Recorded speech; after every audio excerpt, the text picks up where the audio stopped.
Okay, so here we have my little pollinator garden that I started last year or the year before.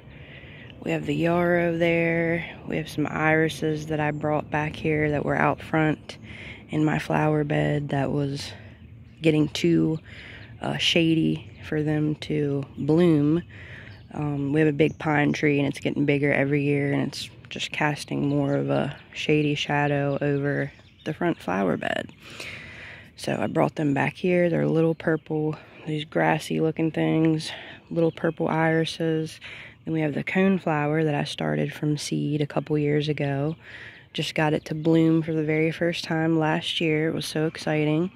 And then this plant, you can see how tall it is. And these. So those are foxgloves. And last year I took a milk gallon jug, cut it in half, filled it with soil, put some foxglove seeds in it, taped it back up, put a little bit of water through the top spout of the container, and just sat it outside. It was like January. There was still snow on the ground. I did absolutely nothing to it. Just soil, seed, taped it up, put some water through it. And I didn't even have to like water it barely at all because it was snowing and it was getting plenty of moisture inside the container. And then I just planted the plants out when it got a little bit warmer. Planted these guys here and they have come back. So foxgloves are biannual, which means they bloom the second year. So these will bloom this year, and you can see the big flower buds on them. This is so exciting. I grew this from seed. Like one of these plants at the nursery, probably like $10 just for one of these at the nursery. And you can see it beginning to bloom. And so these will drop seed. If I'm lucky, the seeds will take. They won't bloom next year, but then they'll bloom the year after that. So yeah, every other year. And then if you want, you can like, if you get the timing right, you can make it so that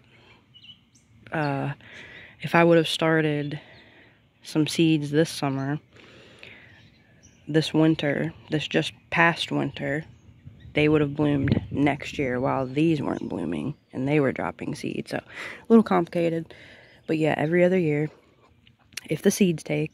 But this is so exciting. I cannot believe, like, all of this, pretty much all of this besides the yarrow and the iris.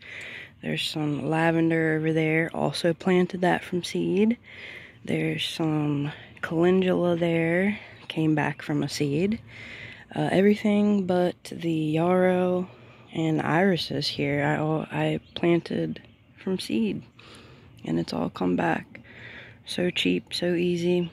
And then even the artichoke has come back, and there's another one over there. I don't think in my area they were supposed to come back. I thought it got too cold here, but apparently not. I'm starting to wonder if I'm now like a zone 7, which would be great because then I won't have to dig up dahlias or any of that. There'll be a lot more things that will come back each year. But check out that artichoke there. So excited about that. And this little one here, we'll see if that does anything. But yeah, I'm so excited about these foxgloves. And if you can see back there, this plant is actually a hollyhock. So I got some black hollyhock seeds from Botanical Interest last year, planted them. And hopefully this year we'll get to see an actual hollyhock. That would be so cool. I guess they take a year to bloom just like the foxglove does. But let's take a little look around the garden. So here's a bed. I just put some leaf grow in it, some homemade compost. There was tons of worms in the homemade compost, so this bed is just filled with earthworms.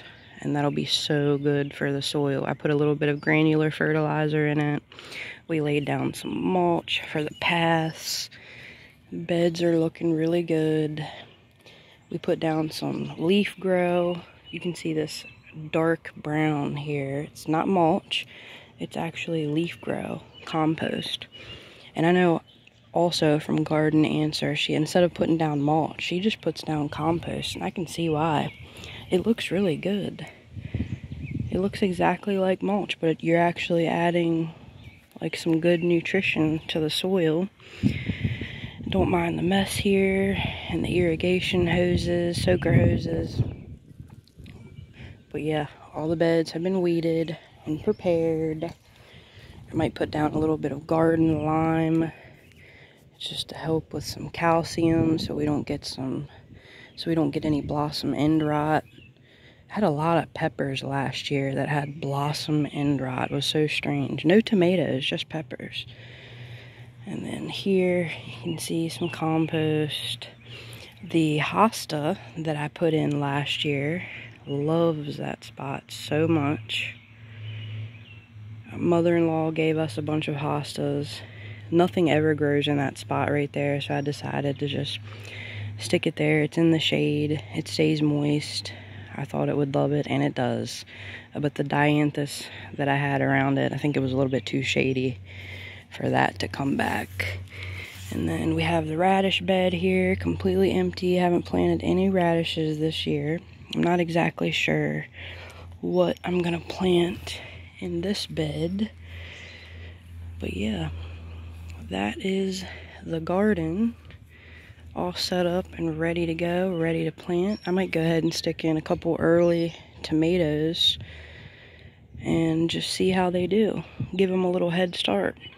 And if we were to get like a weird frost or whatever, I can just come out and cover them up with a bucket or a sheet or a cloche. Have a couple of those, if that's what they're called, cloche, cloak. And we have the hostas coming up on the side here.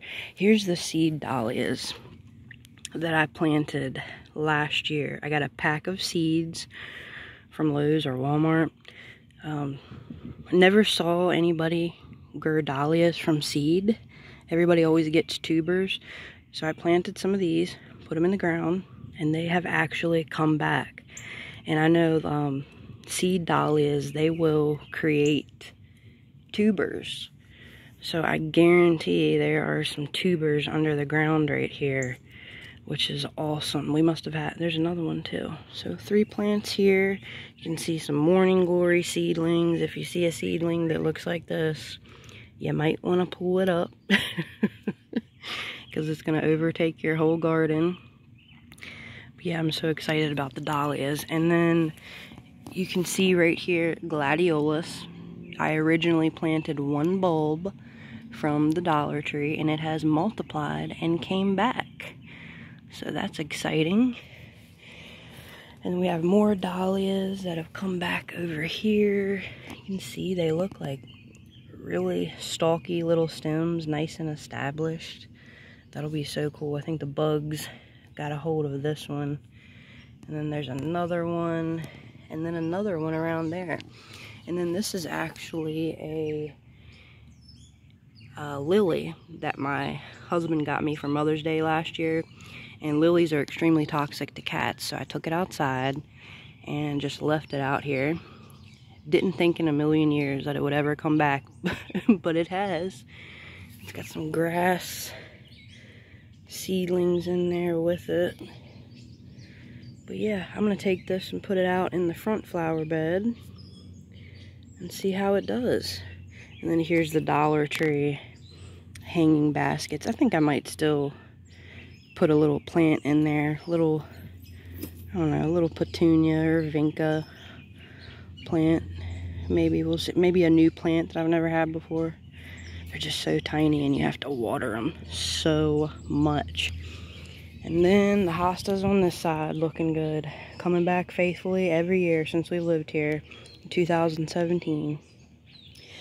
But I will do another update when I put some plants out in the garden beds, and we'll see how they do.